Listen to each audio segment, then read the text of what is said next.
Wenn wir von Berufung reden, dann denken wir ganz schnell, ganz klassisch. Wir reden von Offizieren. Wir reden von Leitenden. Wir denken an Pastoren und Pastorinnen, an Prediger und Predigerinnen. Ich bin überzeugt, dass Berufung im Kleinen anfängt.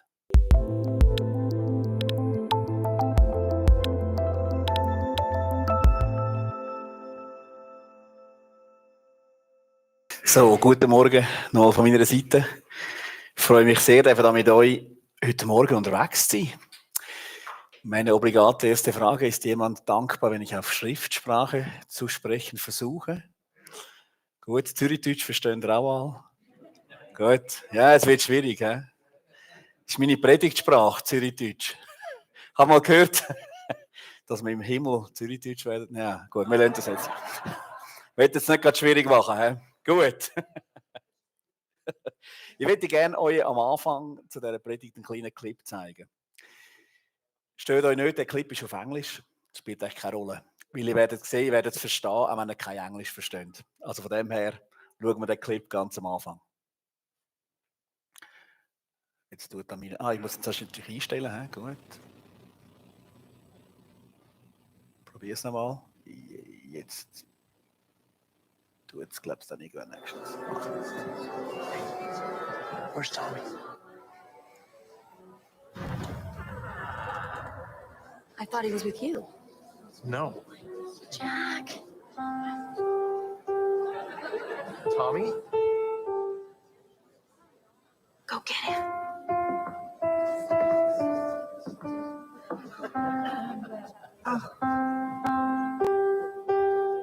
Don't stop. Keep playing.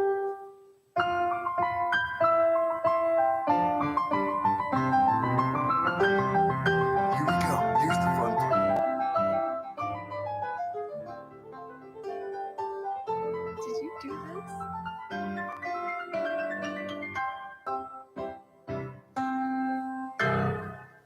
Great job. Encouragement. Pass it on. A message from the Foundation for a Better Life.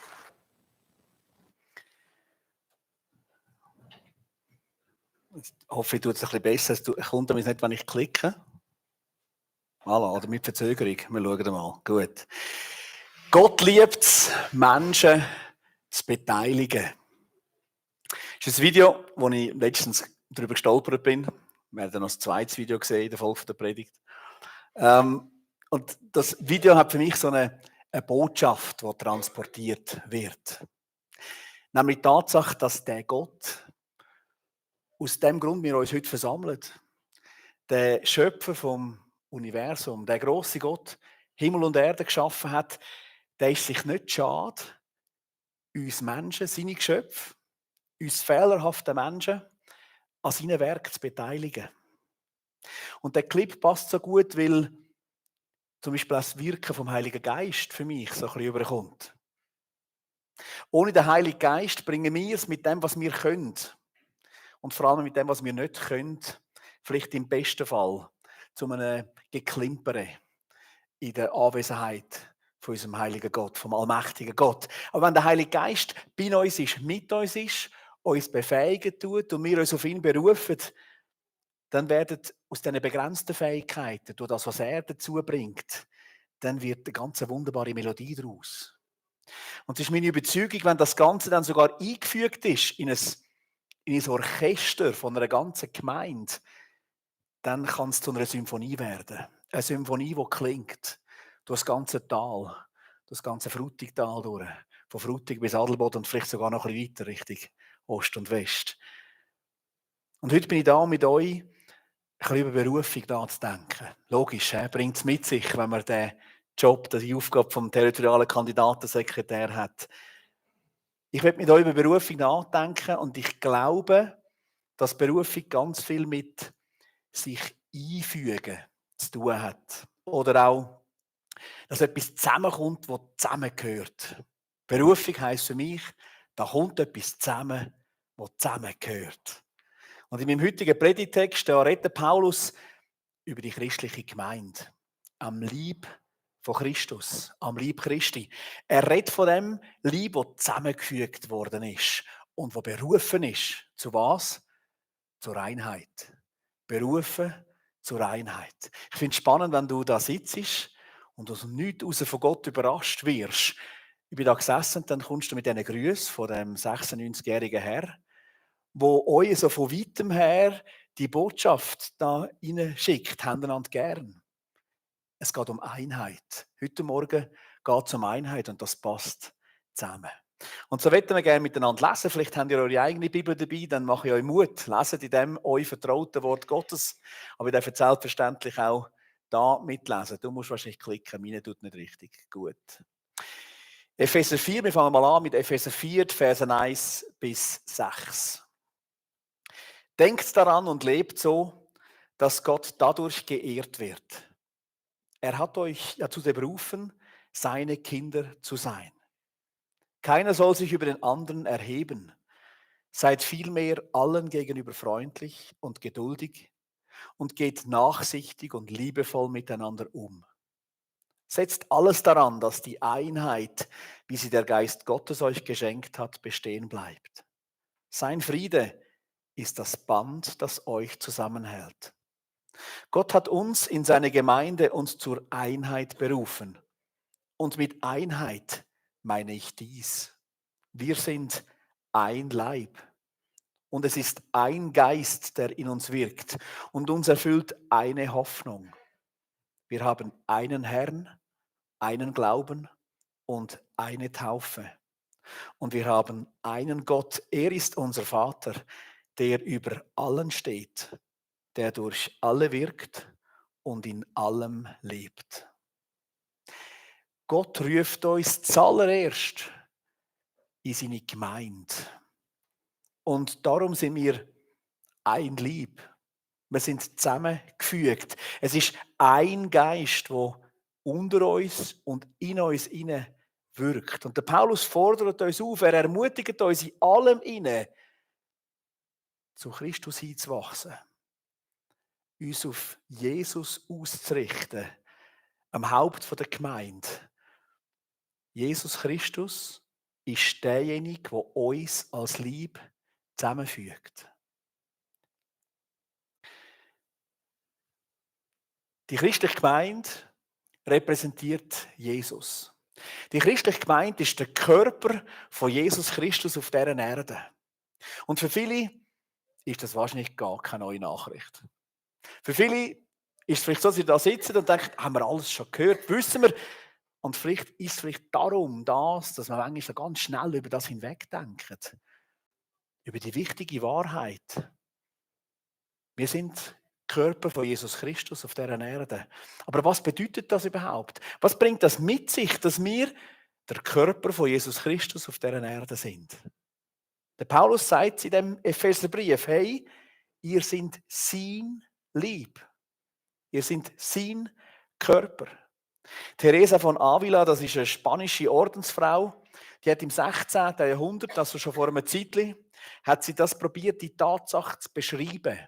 Und sie hat das folgendermaßen gesagt. Christus hat keinen Körper außer deinem. Christus hat keine Hände, keine Füße auf der Erde außer deinen. Es sind deine Augen, mit denen er sieht und er leidet mit dieser Welt. Es sind deine Füße, mit denen er geht, um Gutes zu tun. Es sind deine Hände, mit denen er die Welt segnet. Denn Christus hat keinen Körper auf der Erde, außer deinem. Das sind für mich ganz eindrückliche Worte, so bildhaft. Aber sie schliessen für mich so einen kleinen, wichtigen Aspekt aus. Und der ist mir so bewusst worden im Nachdenken über das Thema. Wir sind nämlich nicht jeder für sich alleine der Körper von Jesus Christus, sondern wir sind es gemeinsam. Wir sind gemeinsam der Leib Christi. Ich gehe davon aus, weil alles andere uns eigentlich maßlos überfordern. Die christliche Gemeinde ist ein Leib. Die christliche Gemeinde ist der Körper von Jesus Christus. Es gibt nicht mehrere Körper von Jesus Christus, sondern es gibt einen über alle Zeiten, über alle Kontinente, über alle christlichen Konfessionen hinweg. Es gibt ein Leib Christi. Und die Einheit von dem Leib wird nicht durch eine Mitgliedschaft in einer speziellen und der gleichen Kirchenorganisation geregelt. So ist es einfach nicht. Sondern es gibt einen, der gleiche Herr, der das verbindlich festhalten tut. Wenn der unser Herr Jesus Christus ist, dann tut uns das identifizieren als Teil vom Leib Christi. Aber ich möchte noch ein bisschen weitergehen und euch fragen, wenn die Gemeinde also buchstäblich die Gegenwart von Jesus Christus verkörpert, was bedeutet das dann für unser Leben? Was bedeutet das für unser Beten? Was bedeutet das für unseren Umgang miteinander? Es bedeutet, dass der Auftrag von Jesus auf dieser Erde unser Auftrag ist. Der Auftrag, den Jesus Christus bekommen hat auf dieser Erde, in dieser Zeit, in der er unterwegs ist, das ist der gleiche, der für uns gilt. Wir sind Stellvertreter von ihm. Oder so wie es Teresa von Avila sagt, hey, wir sind seine Füße, seine Hände, seine Ohren, seine Augen auf dieser Welt. Und der Paulus bekräftigt die Botschaft im 2. Korinther 5, Vers 20. So sind wir nun Botschafter an Christi Stadt, denn Gott ermahnt die Welt durch uns. Und so bitten wir deshalb an Christi Stadt, lasst euch versöhnen mit Gott. Versteht ihr? Es ist unser Auftrag. Wo immer wir uns auf dem Globus bewegen, sind wir als Vertreter von Gott unterwegs. Wenn Jesus Christus in deinem Leben lebt, dann bist du sein Vertreter in dieser Welt. Gott will durch seine Gemeinde wahrnehmbar sein und will gegenwärtig sein. Ob das bei der Arbeit ist, und das ist eben nicht nur am Sonntagmorgen gebunden, das ist mir so wichtig geworden. Es gilt das Gleiche, wenn du bei der Arbeit bist, wenn du dich in deiner Familie bewegst, wenn du mit deinen Freunden unterwegs bist und Arbeitskollegen, wenn du in deiner Nachbarschaft dich bewegst. Es gilt immer, du bist Stellvertreter von Jesus Christus. Es bedeutet aber auch weiter, dass wir seine Werke tun sollen. Genau gleich wie Jesus während seinem Leben auf dieser Erde immer wieder nach dem Willen von seinem Vater gesucht hat, ist es an uns, nach seinem Willen zu fragen. Und gleichzeitig hat Jesus die Kraft vom Heiligen Geist gebraucht. Er hat befähigt werden müssen. Und wir werden befähigt, nicht durch das, was wir können, sondern weil der Heilige Geist mit uns ist. Und das neue Verständnis wird Einfluss haben auf unsere Art, wie wir leben. Auf unsere Art, wie wir vielleicht auch dienen. Auf unsere Art, wie wir beten. Das neue Verständnis betreffend Gebet ist mir bewusst worden, als ich einmal in der Apostelgeschichte gelesen habe. Kennt ihr das? Wir beten heute doch manchmal so, Herr, mach du bitte jetzt, dass Menschen zum Glauben finden. Das ist das Gebet, das ich kenne. Ich weiss nicht, wie ihr das auch habt. Mach du jetzt das oder jenes. Bewirk das jetzt. Und die ersten Christen, die haben anders gebetet. Und ich werde mir hier einen kleinen Text aus der Apostelgeschichte lesen. Er ist schon da, genau. Herr, hilf jetzt allen, die an dich glauben, deine Botschaft mutig und unerschrocken weiterzusagen. Zeig jetzt deine Macht, lass Heilungen, Zeichen und Wunder geschehen, wenn wir dich im Namen von Jesus, deinem heiligen Diener, anrufen. Merkt ihr den Unterschied? Die Christen sind sich damals bewusst gewesen, dass sie jetzt der Leib von Jesus da sind. Die haben sich zum Teil noch daran erinnern, dass der mal da war und jetzt nicht mehr da ist. Sie haben gewusst, jetzt geht es um uns. Jetzt sind wir aufgerufen, da ein Werk zu tun, einen Weg zu gehen. Es ist ihr Auftrag, das Evangelium zu verkünden. Und es ist nicht irgendein Auftrag, den sie einfach an Gott haben können zurückdelegieren. Als die Jünger mal zu Jesus gekommen sind und ihm gefragt haben, du, was machen wir da mit diesen 5000 Leuten? Die haben Hunger, die sind müde. Sie haben das Problem probiert abzudelegieren. Sie haben Jesus gefragt, und was hat Jesus gesagt? Hey, geht und gebt ihr ihnen zu essen. Und jetzt waren nicht nur 10 oder 15, wo man so vielleicht mit ein paar Sandwiches noch so schauen kann, sondern 5000. Geht und schaut, dass die zu essen bekommen, von euch her. Es ist euer Auftrag. Und das ist eine Antwort von Jesus, die bis ins Heute zurückhält. In vielen von unseren Gebeten habe ich manchmal den Eindruck, und bei mir selber müssen die Busse anfangen zu tun, fange ich an, Züge an Gott abdelegieren. Sachen, die Gott eigentlich am Leib Christi aufgetragen hat. Wenn wir verstanden haben, dass wir der Leib von Christus sind, mit einem Auftrag auf dieser Erde, dann bitten wir für ein gehorsames Herz. Dann bitten wir für die Fähigkeit, den Willen von Gott zu erkennen. Dann bitten wir für den Mut, den Willen zu tun. Dann bitten wir um Glauben für uns, damit wir die gleichen Sachen tun können, die Gott uns als sein Leib bestimmt hat. Also nicht, mach du, sondern hilf mir. Nicht mach du, Gott, sondern hilf mir. Der Leib von Christus ist eingesetzt und berufen, den Auftrag von Jesus Christus in dieser Welt zum Ziel zu führen. Aber wie kann das gelingen? Wie kann die Gemeinde möglichst wirkungsvoll sein? Und die Antwort, finde ich, ist eigentlich eine einfache. Nämlich, indem jeder sich so in Liebe einfügen lässt, wie Gott es gedacht hat. Indem dass jeder sich genau so brauchen lässt und einfügen lässt in die Gemeinschaft, wie er es geplant hat. Weil die Effektivität oder die Effizienz von einer Gemeinde liegt in dem, wie sie ihre Gaben zum Einsatz bringen tut.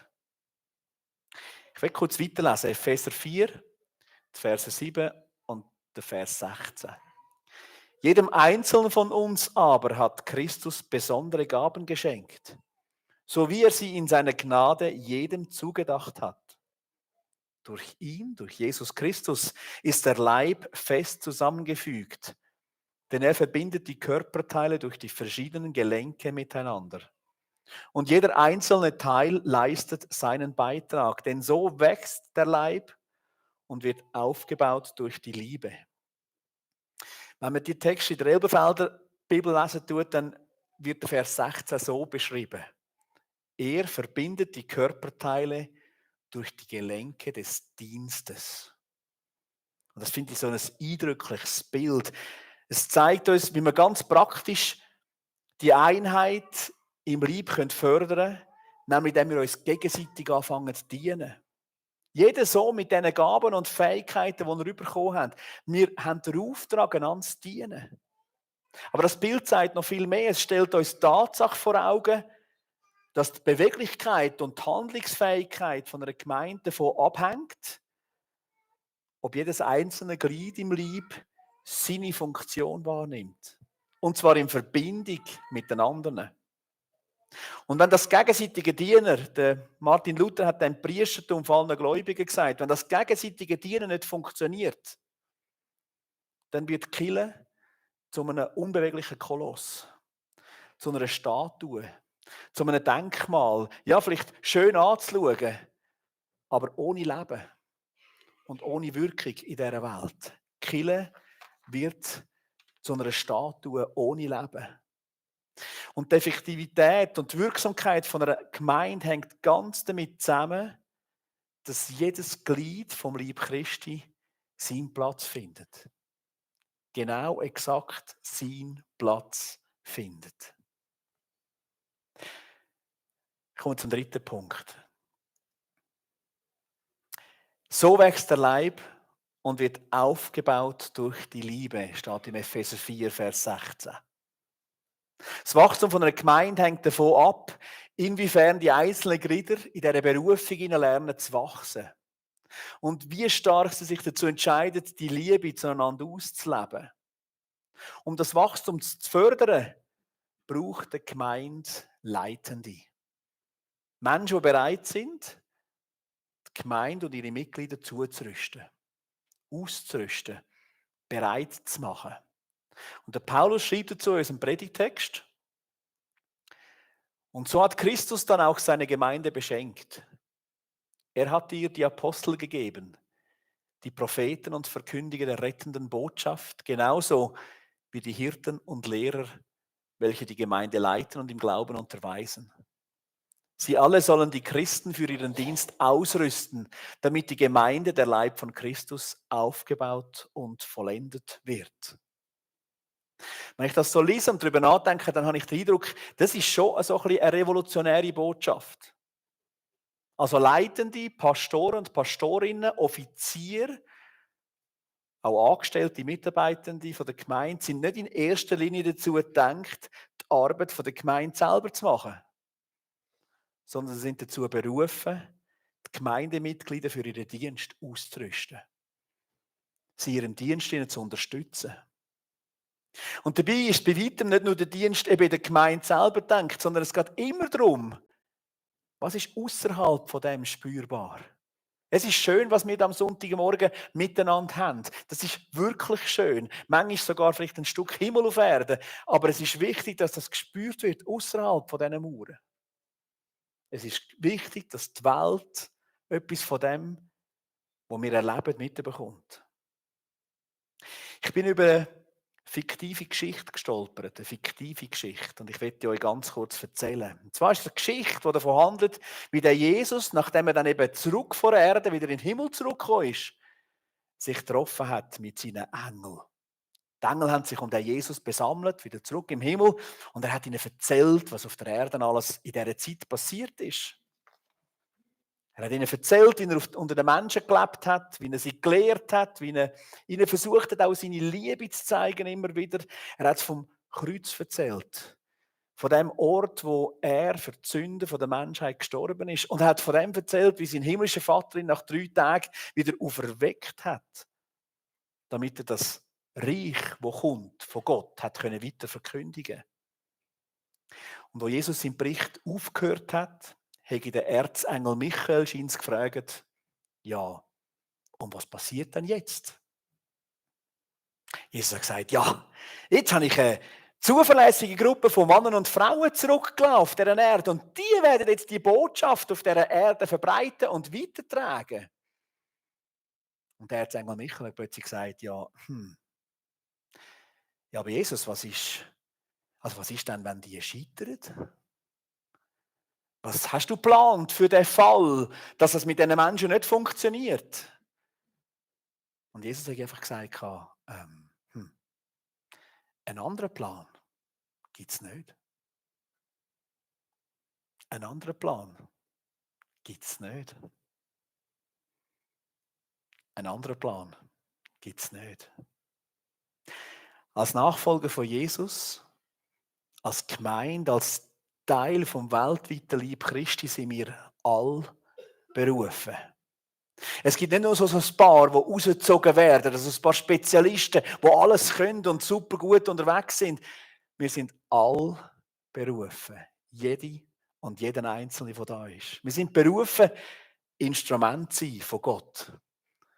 Wir sind berufen, Teil zu sein, mitzuhelfen, die Wahrheit von Jesus Christus und die Liebe, die er für die Menschheit weiterzutragen in dieser Welt. Wir sind berufen, Hände und Füße von Jesus zu sein. Und da sind wir wieder bei der Teresa von Avila. Ich werde langsam zum Schluss kommen. Gott will dich, und das ist meine Botschaft heute Morgen an dich, Gott will dich ins Bild von Jesus Christus umgestalten. Wenn wir von Berufung reden, dann denken wir ganz schnell, ganz klassisch. Wir reden von Offizieren. Wir reden von Leitenden. Wir denken an Pastoren und Pastorinnen, an Prediger und Predigerinnen. Ich bin überzeugt, dass Berufung im Kleinen anfängt. Ich bin überzeugt, dass Berufung im Kleinen anfängt. Und das zeigt uns der zweite Clip.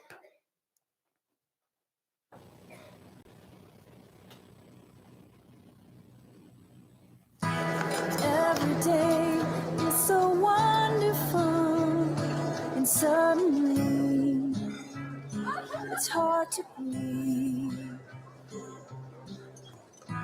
Now and then I get insecure from all the pain. I'm so ashamed. Would it be okay if I sat here? I am beautiful, no matter she what serious? you say. Whatever. Words can't New girl. bring me down. I am beautiful in every single way. Yes, words can't bring me down. So don't you bring Reaching me out. down Pass it on. today. A message from the Foundation for a Better Life. Berufung meint nicht immer die grossen Aufgaben, die wichtigen, vermeintlich wichtigen Job oder der langjährige, lebenslange Dienst. Um von Gott berufen zu sein, braucht es vor allem ein offenes Herz. Es braucht offene Augen und Bereitschaft, auf Menschen zuzugehen. Bereitschaft, Menschen Aufmerksamkeit zu schenken. Vielleicht manchmal tatsächlich auch, ja, Hürden zu überwinden, Gräben zu durchlaufen. Aber es geht in Berufungsfragen nicht darum, ob wir dienen oder nicht, sondern wie wir dienen. Es geht nicht darum, ob du Offizier von der Heilsmann wirst. Es geht darum, wie du Teil vom Leib Christi bist, an dem Ort, wo du angestellt worden bist. Und Gott setzt das Ziel für unser Leben, nämlich, dass wir so dienen, wie Christus das gemacht hat. In seiner Gesinnung, in seiner Liebe, in der gleichen Demut und Barmherzigkeit. Weil der Leib von Christus wächst und wird aufgebaut durch die Liebe. Der Leib von Christus wächst und wird aufgebaut durch die Liebe. Das ist der Grund, wieso das der Leib Christi wachsen tut. Und so möchte ich dich heute ermutigen. Ich möchte dich ermutigen, dass du deine Berufung suchst. Ich möchte dich ermutigen, dass du deine Berufung lebst. Ich möchte dich ermutigen, mach dich auf den Weg. Find heraus, was für dich gedacht ist. Für dich und dein Leben. Und wenn du Wiederherstellung brauchst, oder Heilung, oder Ausbildung, oder Zurüstung, oder vielleicht auch Umkehr und einen Neuanfang, dann möchte ich dich ermutigen, dann gang auf die Offizier und auf die Leitenden von dieser Gemeinde zu. Es ist ihre Aufgabe, dich zuzurüsten. Es ist ihre Aufgabe, dir zu helfen, diesen Weg zu finden. Wenn du das brauchst, damit du deine Berufung wahrnehmen kannst, dann scheuch dich nicht, diesen Schritt zu tun. Ich wollte dich heute ermutigen. Wenn du deine Berufung suchst, und mit dem schliesse ich ab, dann bleib leichtfüßig damit. Ich würde gerne sagen, tänzerisch, aber das ist so untypisch für uns in der Heilsarmee. Aber ich verstehe das Bild. Bleib leichtfüßig damit. Ich werde euch noch ein Geheimnis verraten. Epheser 2,10 ist das Geheimnis, wenn es um Berufung geht. Denn was wir jetzt sind, ist allein Gottes Werk. Er hat uns durch Jesus Christus dazu geschaffen, das zu tun, was gut und richtig ist. Und Gott hat alles, was wir tun sollen, vorbereitet. An uns ist es nun, das Vorbereitete auszuführen. Das ist das Geheimnis, wenn es um Berufung geht. Ich glaube daran, und das sagt mir das Wort, dass Gott für jeden von uns Aufgaben vorbereitet hat. Und es ist an uns herauszufinden, was für Aufgaben sind das. Und wenn du die richtigen Aufgaben findest, die für dich vorbereitet sind, weil Gott dich kennt und weil er genau weiß, wer du bist, weil er genau weiß, was du kannst und was du nicht kannst, was du gern machst und was du nicht gern machst. Wenn du die Aufgaben findest, die er für dich bereitet hat, dann wirst du in Leichtigkeit in deiner Berufung unterwegs sein. Also mach dich auf die Suche und frag den Gott, was ist denn vorbereitet für mich? Was ist denn das, was ich tun soll? Aber ich will dich warnen. So eine Frage kann Folgen haben. So eine Frage kann tatsächlich auch dazu führen, dass du plötzlich erkennst, dass vielleicht etwas, was du dir so wünschst, nicht für dich vorbereitet ist. Es kann dazu führen, dass das nicht dir ist, sondern jemand anderes das tun darf. Es kann auch schön sein, dass vielleicht etwas anderes jemand anderes wahrnehmen darf. Versteht ihr? Aber es kann auch bedeuten, dass ich vielleicht etwas muss auf der Seite lassen muss, was ich vielleicht sogar gerne machen würde. Weil Gott etwas ganz anderes gedacht hat. Etwas vielleicht noch Besseres, Unbekanntes. Ich möchte dir Mut machen. Gang auf die Suche nach deiner Berufung. Gott lässt sich finden.